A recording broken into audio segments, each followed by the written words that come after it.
গাজায় আল কাসামের স্নাইপার হামলা। গাজার উত্তরে হামাসের সশস্ত্র শাখা আল কাসাম ব্রিগেডের স্নাইপাররা 4 ইসরায়েলি সৈন্যকে টার্গেট করেছে। এই হামলা ব্রেকিং দ্য সোর্ড নামের একটি অপারেশনের অংশ ছিল। আল কাসাম তাদের সামরিক মিডিয়ার মাধ্যমে এই হামলার ভিডিও ফুটেজ প্রকাশ করেছে। এই ঘটনা ঘটেছে উত্তর গাজার বেইথানুন এলাকার আল আউদা স্ট্রিটে। আল কাসামের যোদ্ধারা স্থানীয়ভাবে তৈরি ঘোল নামের স্নাইপার রাইফেল ব্যবহার করে এই হামলা চালায়। ফুটেজে দেখা গেছে ইসরায়েলি সৈন্য ও অফিসারদের লক্ষ্য করে গুলি ছোড়া হচ্ছে। এছাড়াও ইসরায়েলি সামরিক যানবাহন ও সরঞ্জামের ওপর বর্মভেদী রকেট হামলার দৃশ্য রয়েছে। আল কাসাম ব্রিগেড জানিয়েছে এই হামলা তাদের পরিকল্পিত অপারেশনের অংশ ছিল। গত বৃহস্পতিবার এই হামলা চালানো হয় এবং এর ফলে কমপক্ষে 4 ইসরায়েলি সৈন্য এবং অফিসার নিহত বা আহত হয়েছে। হামাসের মুখপাত্র আবু ওবাইদা বলেছেন, ফিলিস্তিনি যোদ্ধারা ইসরায়েলি বাহিনীর বিরুদ্ধে সাহসিকতার সাথে লড়াই করছে। তারা সঠিক সময় ও স্থান বেছে নিয়ে হামলা চালাচ্ছে। তিনি আরও বলেছেন, বেইথানুন থেকে রাফাহ পর্যন্ত আমাদের যোদ্ধাদের বীরত্ব গর্বের বিষয়। এটি একটি সামরিক অলৌকিক ঘটনা এবং সমগ্র জাতির জন্য অনুপ্রেরণা। আবু ওবাইদা জোর দিয়ে বলেন, ফিলিস্তিনি যোদ্ধারা বিজয় অথবা মৃত্যু পর্যন্ত লড়াই করতে প্রস্তুত। Al Qassam brigade breaking the sword নামে আরেকটি বড় অপারেশন চালায়। এই অপারেশনে ইসরায়েলি সামরিক বাহিনীর একটি গোয়েন্দা যানবাহন ট্যাঙ্ক বিধ্বংসী রকেট দিয়ে ধ্বংস করা হয়। যখন ইসরায়েলি সৈন্যরা উদ্ধার কাজে এগিয়ে আসে, তখন তাদের ওপর বিস্ফোরক দিয়ে হামলা চালানো হয়।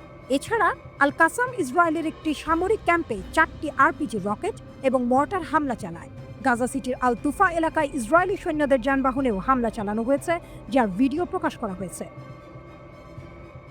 ঘোল স্নাইপার রাইফেলটির নামকরণ করা হয়েছে শহীদ ইঞ্জিনিয়ার আদনান আল ঘৌলের নামে, যাকে 2004 সালে ইসরায়েলি বাহিনী হত্যা করেছিল।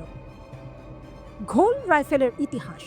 এই রাইফেল প্রথম ব্যবহার শুরু হয় 2014 সালে, যখন ইসরায়েল গাজা উপত্যকায় আক্রমণ চালিয়েছিল কিন্তু ব্যর্থ হয়।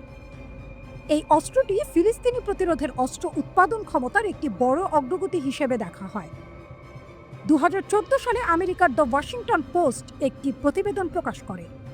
তাদের দাবি ছিল, ফিলিস্তিনিরা এই ধরনের অত্যাধুনিক রাইফেল তৈরি করার জ্ঞান বা দক্ষতা রাখে না। ডব্লিউপি বলেছিল যে ঘোল আসলে অস্ট্রিয়ার তৈরি স্টিয়ার HS-50 স্নাইপার রাইফেল, যা বাইরে থেকে কেনা হয়েছে।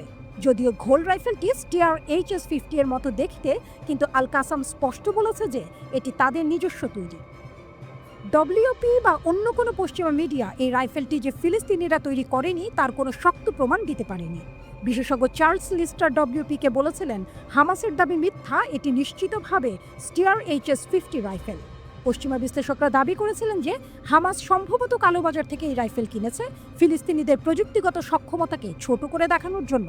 কিন্তু আল কাসাম জোর দিয়ে বলেছে যে ঘোল রাইফেল সম্পূর্ণভাবে গাজায় স্থানীয়ভাবে তৈরি করা হয়েছে। এটি ফিলিস্তিনি প্রতিরোধের প্রযুক্তিগত উন্নয়নের একটি বড় উদাহরণ। পশ্চিমা মিডিয়ার দাবি সত্ত্বেও আল কাসামের এই সাফল্য তাদের অস্ত্র উৎপাদন ক্ষমতার প্রমাণ দেয়। 7 অক্টোবর 2023 থেকে এখন পর্যন্ত ইসরায়েলি বাহিনীর 849 জন সৈন্য নিহত হয়েছে।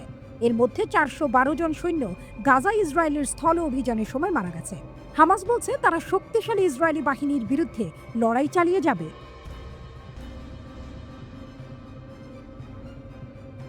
ইয়েমেনের সশস্ত্র বাহিনীর বড় আক্রমণ।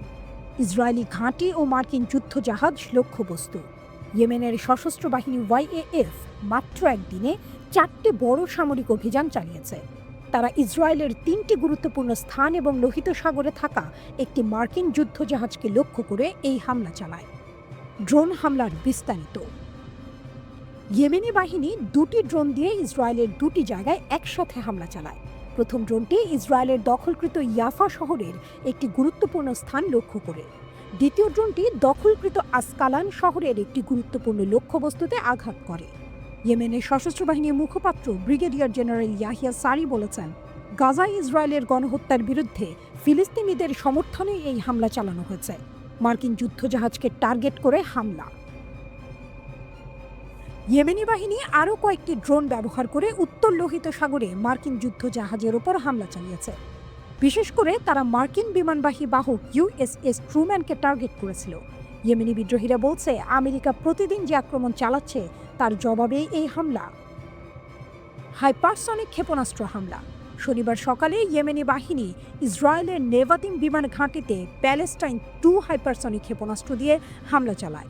ইয়েমেন দাবি করছে ইসরায়েলের প্রতিরক্ষা ব্যবস্থা এই ক্ষেপণাস্ত্রকে থামাতে পারেনি, তবে ইসরায়েলি মিডিয়া বলছে ইসরায়েলের প্রতিরক্ষা ব্যবস্থা ক্ষেপণাস্ত্রটি প্রতিহত করেছে। মার্কিন ড্রোন ধ্বংস। গত 6 সপ্তাহে ইয়েমেনি বাহিনী 7টি মার্কিন MQ-9 রিপার ড্রোন ভূপাতিত করেছে। এসব ড্রোনের মোট মূল্য প্রায় $200 মিলিয়ন বা $200 কোটি। গত সপ্তাহেই তারা 3টি ড্রোন ধ্বংস করেছে। এসব ড্রোন মূলত আক্রমণ বা নজরদারির কাজে ব্যবহার হতো। প্রতিটি ড্রোনের দাম প্রায় $30 মিলিয়ন এবং এগুলো 40,000 ফুট বা 12,100 মিটার উচ্চতায় উঠতে পারে। ইয়েমেনি বাহিনী বলেছে যতদিন গাজায় ইসরায়েলি আক্রমণ ও অবরোধ চলবে ততদিন তারা এমন হামলা চালিয়ে যাবে। তারা তাদের সামরিক শক্তি আরও বাড়ানোর চেষ্টা করছে বলে জানিয়েছে। ইয়েমেনের সশস্ত্র বাহিনীর মুখপাত্র ইয়াহিয়া সারি বলেন, যুক্তরাষ্ট্রের আগ্রাসনের বিরুদ্ধে লড়াই চালিয়ে যাওয়ার পাশাপাশি ইয়েমেনি বাহিনী তাদের সামরিক সক্ষমতা উন্নত করতে থাকবে এবং ফিলিস্তিনিদের প্রতি সমর্থন আরও জোরালো করবে। ইয়েমেনি সেনাবাহিনী ইতিমধ্যে লোহিত সাগর ও এর আশেপাশের এলাকায় ইসরায়েল আমেরিকান লক্ষ্যবস্তুতে ধারাবাহিক হামলা চালাচ্ছে। গাজায় ইসরায়েলি গণহত্যা যখন তীব্র হচ্ছে, ইয়েমেন কৌশলগতভাবে গুরুত্বপূর্ণ সামুদ্রিক পথগুলো বন্ধ করে দিয়েছে। তাদের লক্ষ্য হল ইসরায়েলে অস্ত্র ও রসদ পৌঁছানো বন্ধ করা এবং বিশ্বকে গাজার ভয়াবহ মানবিক বিপর্যয়ের দিকে তাকাতে বাধ্য করা।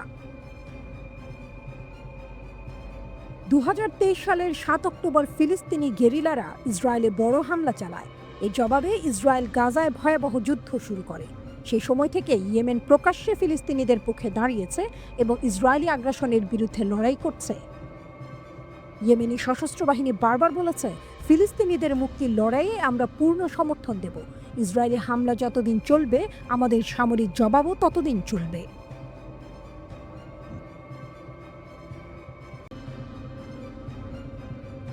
ভুল হিসাব, অযৌক্তিক প্রতিক্রিয়া আর তার ফল হতে পারে ভয়ঙ্কর পরমাণু যুদ্ধ।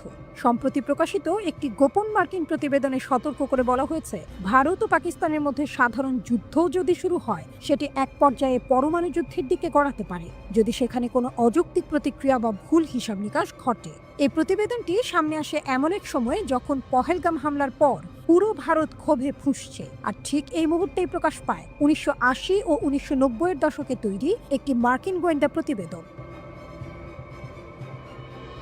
প্রতিবেদনে বলা হয়েছে, ভারত ও পাকিস্তানের মধ্যে যুদ্ধের সম্ভাবনা খুব বেশি নয়, তবে কোনো ভুল বোঝাবুঝি বা হঠাৎ উত্তেজনাপূর্ণ প্রতিক্রিয়া সাধারণ যুদ্ধকে পরমাণু যুদ্ধের রূপ দিতে পারে। গত বুধবার প্রকাশিত সেই প্রতিবেদনটিতে 1981 সালের আরেকটি গোপন মার্কিন নথির উল্লেখ করা হয়েছে, যার শিরোনাম ছিল পাকিস্তানের পারমাণবিক অগ্রগতিতে ভারতের প্রতিক্রিয়া। সেই নথিতে বিশ্লেষণ করে বলা হয়েছে, পাকিস্তান যদি এমন পারমাণবিক কর্মসূচি নেয় যা ভারতের জন্য হুমকি হয়ে দাঁড়ায়, তাহলে ভারত সম্ভাব্যভাবে পাকিস্তানের পারমাণবিক স্থাপনাগুলোর ওপর হামলার সিদ্ধান্ত নিতে পারে। Special national intelligence estimate SNIE প্রতিবেদনটিতে বলেছে, ভারত সম্ভবত আগে পরিস্থিতি পর্যবেক্ষণ করবে এবং তারপর সিদ্ধান্ত নেবে পাকিস্তান আদৌ পারমাণবিক অস্ত্র বানিয়েছে বা মজুত করেছে কিনা। সেই তথ্যের উপর ভিত্তি করেই পদক্ষেপ নেবে ভারত। এছাড়া মার্কিন পররাষ্ট্র দপ্তরের আরেকটি প্রতিবেদনে লরেন্স লিভারমোর ন্যাশনাল ল্যাবরেটরির একটি গবেষণার বরাত দিয়ে বলা হয়েছে, যদি ভারত করাচির নিউক্লিয়ার পাওয়ার পয়েন্টে হামলা করে তাহলে সেখানে ব্যাপক প্রাণহানির আশঙ্কা রয়েছে। এসব প্রতিবেদনে আরও বলা হয়েছে, 1971 সালে ভারতের সঙ্গে যুদ্ধে পরাজয়ের পর পাকিস্তানের তৎকালীন প্রেসিডেন্ট জুলফিকার আলী ভুট্টো পারমাণবিক অস্ত্র তৈরি ও অধিকার অর্জনের বিষয়ে আরও বেশি গুরুত্ব দিতে শুরু করেন। অন্যদিকে ভারতের অনেক কৌশলবিদ মনে করেন আগে হামলা করাটা খুবই বিপজ্জনক হতে পারে, কারণ এতে পাকিস্তান পাল্টা প্রতিক্রিয়া হিসেবে ভারতের পারমাণবিক স্থাপনাগুলোতে হামলা চালাতে পারে। দুদেশের পাল্টাপাল্টি এমন অবস্থানে উত্তপ্ত হয়ে উঠেছে পরিস্থিতি। প্রতিবেশী বৈরী দুটি রাষ্ট্র আরও একবার বড় ধরনের যুদ্ধে জড়িয়ে পড়তে পারে বলে আশঙ্কা করছেন অনেকে। এমনকি লড়াইয়ে কে জয়ী হতে পারে তা নিয়েও চলছে চুলচেরা বিশ্লেষণ। সামাজিক যোগাযোগ মাধ্যমে আলোচনা চলছে ভারত ও পাকিস্তানের সামরিক শক্তি নিয়ে। দুদেশের সামরিক বাহিনীর আকার, কার হাতে কী ধরনের অস্ত্র রয়েছে তা নিয়েও চলছে বিশ্লেষণ। তবে বিশ্লেষকরা বলছেন, ভারত ও পাকিস্তানের মধ্যে আরেকটি বড় যুদ্ধ সংগঠিত হওয়ার তেমন কোনো সম্ভাবনা নেই, কেননা যুদ্ধের ফল যে কারোর জন্যই সুখকর হবে না তা উভয় দেশই ভালোভাবে অনুধাবন করে। দুটি দেশই পরমাণু শক্তিধর দেশ। উভয়ের কাছেই রয়েছে বিধ্বংসী সব বোমা ও উন্নত প্রযুক্তির ক্ষেপণাস্ত্র। পরমাণু অস্ত্র বহনে সক্ষম এসব ক্ষেপণাস্ত্রের পাল্লা কয়েক হাজার কিলোমিটার পর্যন্ত, যা উভয় দেশের যে কোনো সীমানা পর্যন্ত অতিক্রম করে। দুই দেশই জানে যুদ্ধ মানে ধ্বংস, তবুও যদি হয় এক ভুল প্রতিক্রিয়া আর তাতে জ্বলতে পারে গোটা উপমহাদেশ। কাশ্মীর যেন এক দীর্ঘশ্বাস, যেন এক দগ্ধ প্রান্তর। ২৬ জন ভারতীয় পর্যটকের মৃত্যু আবার তুলে ধরেছে পুরনো সেই চিরচেনা উত্তেজনার চিত্রপট। ভারত ও পাকিস্তান মুখোমুখি। কাশ্মীরের বুকে সেই রক্তপাতের একদিন পেরোতেই পাল্টা পদক্ষেপে কাঁপছে উপমহাদেশ। শুরুটা ভারত করেছিল। সীমান্ত সন্ত্রাসবাদের অভিযোগ তুলে পাকিস্তানকে দেয়া হলো একের পর এক কূটনৈতিক ধাক্কা। আকাশ সীমা বন্ধ, ওয়াঘা সীমান্তে তালা, কূটনৈতিক বহিষ্কার, যেন কূটনীতির খোলনলচেই বদলে দিল নয়াদিল্লি। কাশ্মীর হামলার রেশ কাটতে না কাটতেই ভারতের পররাষ্ট্র মন্ত্রণালয় এক বিস্ফোরক বিবৃতি দেয়। পাকিস্তানিদের জন্য সব বিদ্যমান ভিসা বাতিল, নতুন ভিসা পরিষেবা স্থগিত। যারা পাকিস্তানে অবস্থান করছেন তাদের দ্রুত দেশে ফিরে যাওয়ার আহ্বান জানায় সরকার। এতেই থেমে থাকেনি নয়াদিল্লি। দুই দেশের মধ্যে বহু পুরনো জলবন্টন চুক্তি, সিন্ধু জলচুক্তি স্থগিত করে দেয় ভারত। সেই সঙ্গে ঘোষণা আসে মূল ভূখণ্ড সীমান্ত পুরোপুরি বন্ধ করে দেওয়া হবে। এই ঘোষণার পরই কাঁপতে শুরু করে ইসলামাবাদ, কারণ পানি মানেই জীবন, আর সেই জীবন যদি বন্ধ হয়ে যায় তাহলে তা যুদ্ধের আগুনে ঘি ঢালার শামিল। ইসলামাবাদের পাল্টা হাত। চাপের মুখে পাকিস্তানের প্রধানমন্ত্রী শেহবাজ শরীফ আহ্বান করেন এক বিরল নিরাপত্তা বৈঠক। সেনাবাহিনীর প্রধান আসিম মুনির এবং অন্যান্য সামরিক কর্মকর্তাদের নিয়ে বসে পড়েন তিনি। এক সরকারি বিবৃতিতে জানানো হয়, পাকিস্তানের সার্বভৌমত্ব ও জনগণের নিরাপত্তার প্রতি যে কোনো হুমকির বিরুদ্ধে কঠোর প্রতিক্রিয়া জানানো হবে। সেই প্রতিক্রিয়া শুরু হয় কূটনৈতিক ও বাণিজ্যিক স্তরে। পাকিস্তান ও ভারতের জন্য তার আকাশসীমা বন্ধ করে দেয়। ভারতীয় মালিকানাধীন বা পরিচালিত সব এয়ারলাইন্স নিষিদ্ধ। পাশাপাশি ওয়াঘা সীমান্ত পুরোপুরি বন্ধ করে দেওয়া হয়। এই সীমানা বন্ধ মানেই যে শুধু মানুষ থামে না, থেমে যায় হাজারো ট্রাকের পণ্য, ব্যবসা, যোগাযোগ। এক বিস্ফোরক ঘোষণায় পাকিস্তান জানায়, ভারতের সাথে সব ধরনের বাণিজ্য অবিলম্বে স্থগিত। এমনকি তৃতীয় দেশ থেকেও যদি ভারতে পণ্য আসার পরিকল্পনা থাকে সেটাও রুদ্ধ। শুধু তাই নয়, ভারতীয় কূটনীতিকদের একে একে বহিষ্কার করা শুরু হয়। সামরিক উপদেষ্টাদের অবাঞ্ছিত ব্যক্তি বলে ঘোষণা করা হয়। এতেই থেমে থাকেন ইসলামাবাদ। ঘোষণা আসে ভারতীয় নাগরিকদের দেয়া সব ভিসা বাতিল। শুধুমাত্র শিখ তীর্থযাত্রার ক্ষেত্রে সাময়িক ছাড় থাকবে। তবে সবচেয়ে ভয়াবহ বার্তা এসেছে পানি নিয়ে। ভারত যখন সিন্ধু জলচুক্তি স্থগিত করে, তখন পাকিস্তান এক রণহুঙ্কারে জানিয়ে দেয়, পানির প্রবাহ বাধা দিলে তার যুদ্ধ ঘোষণার সমান হবে। পাকিস্তানের এই বার্তা হালকা কোনো বিবৃতি নয়। দুই দেশের মধ্যকার সম্পর্কের সবচেয়ে সংবেদনশীল বিন্দুগুলোর একটি হলো এই নদী। সেখানেই যদি হাত পড়ে তাহলে সেটি অস্ত্রের মুখোমুখি হওয়ার ইঙ্গিত। ইসলামাবাদ ঘোষণা করে, ভারত যদি পানি সরবরাহে হস্তক্ষেপ করে তবে আমরা জাতীয় শক্তির সম্পূর্ণরূপে প্রতিক্রিয়া জানাবো। অর্থাৎ কূটনীতি পেরিয়ে সেটি সামরিক পথে গড়ানোর হুমকি। কাশ্মীরের হামলার ২৪ ঘন্টার মধ্যে ভারতের পক্ষ থেকে কূটনৈতিক সম্পর্ক সীমিত করা হয়। পাকিস্তানিদের জন্য ভিসা বাতিল করা হয়। পাশাপাশি ভারতীয় পর্যটকদের ওপর হামলার প্রতিক্রিয়া হিসেবে পাকিস্তানকেও নানাভাবে কোণঠাসা করা শুরু হয়। এই প্রেক্ষাপটে পাকিস্তান জানায়, ভারতের এই পদক্ষেপগুলোর প্রেক্ষিতে পাল্টা ব্যবস্থা হিসেবে তারা এসব প্রতিশোধমূলক সিদ্ধান্ত নিয়েছে। ভারতীয় পুলিশ এক বিবৃতিতে জানায়, তারা ৩ জন হামলাকারীর নাম প্রকাশ করেছে। যদিও এসব তথ্যের প্রমাণ এখনো তুলে ধরা হয়নি। এর মধ্যে ২ জন পাকিস্তানি বলে দাবি করা হয়েছে, কিন্তু কোনো ছবি, ভিডিও, ফরেনসিক তথ্য এখনো সামনে আনেনি দিল্লি। কে কার জন্য হুমকি? কাশ্মীর নিয়ে দ্বন্দ্বের ইতিহাস দীর্ঘ। ভারত দাবি করে তারা শুধু সন্ত্রাসের বিরুদ্ধে পদক্ষেপ নিচ্ছে। পাকিস্তান বলে ভারতের প্রতিটি পদক্ষেপ অঞ্চলটিকে আরো অস্থিতিশীল করছে। আর এর মধ্যে যাদের কথা হারিয়ে যায় তার হলো কাশ্মীরের সাধারণ মানুষ, যাদের বাড়ি বোমায় উড়ে যায়, স্কুল বন্ধ হয়ে যায়, স্বপ্ন রক্তাক্ত হয়ে পড়ে উপত্যকার রাস্তায়। উপত্যকার দিকে চোখ রেখে আমরা কি ভুলছি? কাশ্মীর হামলার পর ভারত পাকিস্তানের এই পাল্টা হুঙ্কারে যেটা সবচেয়ে বেশি আশঙ্কার জন্ম দিচ্ছে তা হলো, এটি যদি সামরিক সংঘর্ষে পরিণত হয় তবে গোটা উপমহাদেশ কাঁপবে।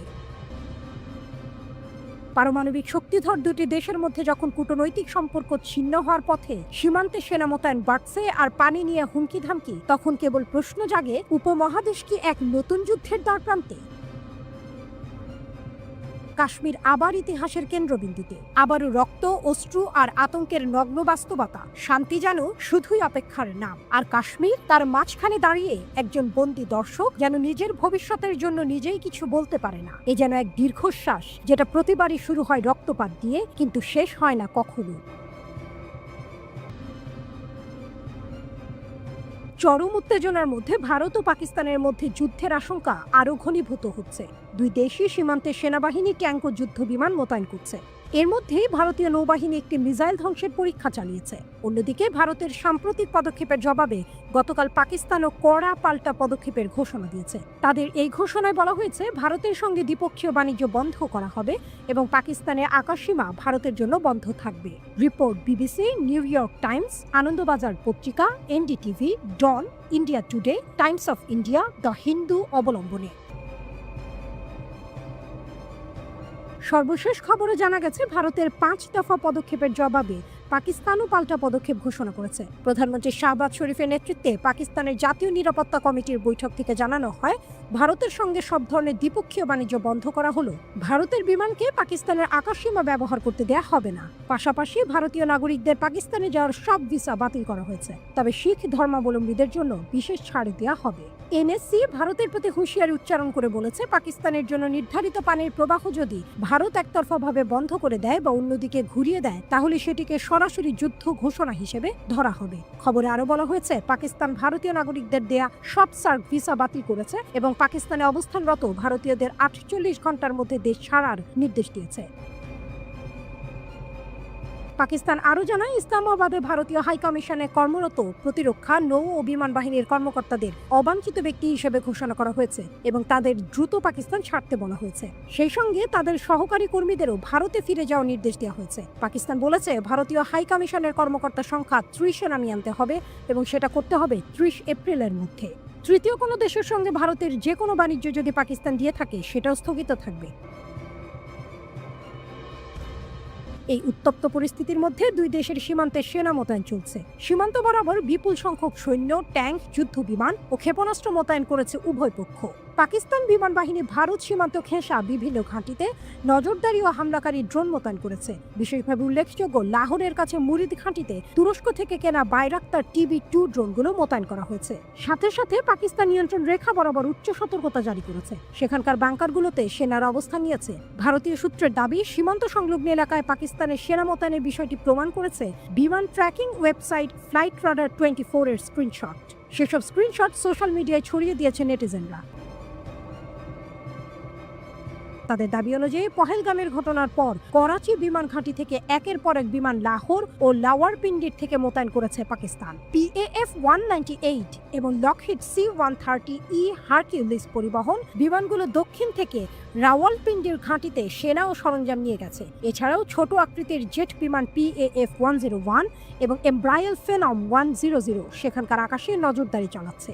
এর মধ্যেই ভারতীয় নৌবাহিনী সফলভাবে একটি মিসাইল ধ্বংস করার পরীক্ষা চালিয়েছে। সামাজিক যোগাযোগ মাধ্যম এক্সে নৌবাহিনী জানিয়েছে, তাদের নিজস্ব প্রযুক্তিতে তৈরি জাহাজ INS সুরাত একটি সমুদ্রপৃষ্ঠ ঘেঁষে দ্রুত উড়ে যাওয়া মিসাইল ধ্বংস করেছে। এতে ভারতের প্রতিরক্ষা সক্ষমতায় একটি নতুন মাইলফলক অর্জিত হলো। ভারতীয় সংবাদ মাধ্যম বিজনেস স্ট্যান্ডার্ড জানিয়েছে, করাচি উপকূলে পাকিস্তান নৌবাহিনীও সার্ফেস টু সার্ফেস মিসাইলের পরীক্ষা চালাচ্ছিল। সেই উত্তপ্ত পরিস্থিতিতেই ভারত এই পাল্টা প্রতিক্রিয়া দেখিয়েছে। অন্যদিকে কাশ্মীরের পহেলগামে নিরীহ পর্যটকদের হত্যার ঘটনাকে কেন্দ্র করে প্রধানমন্ত্রী নরেন্দ্র মোদী বিহারে এক জনসভায় বলেন, যারা এই হামলা চালিয়েছে এবং যারা এর পেছনে রয়েছে তাদের কোনো ছাড় দেওয়া হবে না। মোদী বলেন, বিহারের মাটি থেকে আমি বিশ্বকে বলতে চাই, ভারত প্রতিটি সন্ত্রাসীকে এবং তাদের সমর্থনকারীদের চিহ্নিত করবে ও সাজা দেবে। প্রয়োজনে পৃথিবীর শেষ প্রান্তেও গিয়ে তাদের খুঁজে বের করা হবে। কাশ্মীর জুড়ে চলমান অভিযানে ভারতীয় সেনাবাহিনী 1,500-এর বেশি লোককে আটক করেছে। সেনা সূত্র জানায়, এই চিরুনি অভিযানের সময় জম্মু ও কাশ্মীরের উধমপুর জেলার দুধু বসন্তগড় এলাকায় সন্ত্রাসীদের সঙ্গে গোলাগুলির মধ্যে পড়ে ভারতীয় সেনার হাবিলদার ঝন্টু আলী শেখ নিহত হন। গোপন সংবাদের ভিত্তিতে সেনারা ওই এলাকায় অভিযানে গেলে সন্ত্রাসীরা গুলি চালায়, পাল্টা গুলি চালায় সেনারাও। বিশ্লেষকদের মন্তব্য, পাকিস্তানের নিরাপত্তা বিশ্লেষক সৈয়দ মোহাম্মদ আলী বলেন, ভারত পাকিস্তানে বড় ধরনের হামলা চালাতে পারে। এটা 2019 সালের থেকেও বড় হবে। তিনি বলেন, ভারত এই হামলাকে যুক্তরাষ্ট্রের সঙ্গে একাত্মতা প্রকাশ এবং প্রেসিডেন্ট ট্রাম্পের শুল্ক হুমকি থেকে উত্তেজনা কমানোর কৌশল হিসেবে ব্যবহার করতে পারে। এছাড়া কাশ্মীরের স্বাধীনতা আন্দোলনকে সন্ত্রাসবাদ হিসেবে সংজ্ঞায়িত করার নতুন চেষ্টা চলছে। ভারতীয় কংগ্রেসের বৈঠক। দিল্লির প্রতিনিধির তথ্য অনুযায়ী কাশ্মীরে হামলার পর জাতীয় কংগ্রেসের কার্যকরী কমিটির এক জরুরি বৈঠক বসে। কংগ্রেস সভাপতি মল্লিকার্জুনের সভাপতিত্বে হওয়া বৈঠকে ছিলেন সোনিয়া গান্ধী, রাহুল গান্ধী সহ শীর্ষ নেতারা। বৈঠকে গৃহীত প্রস্তাবে বলা হয়েছে, পহেলগামে 3 স্তরের নিরাপত্তা ব্যবস্থার ভেতর দিয়ে কিভাবে হামলাটি ঘটল তার তদন্ত হওয়া দরকার। কংগ্রেস এই হামলার জন্য পাকিস্তানকেই দায়ী করছে।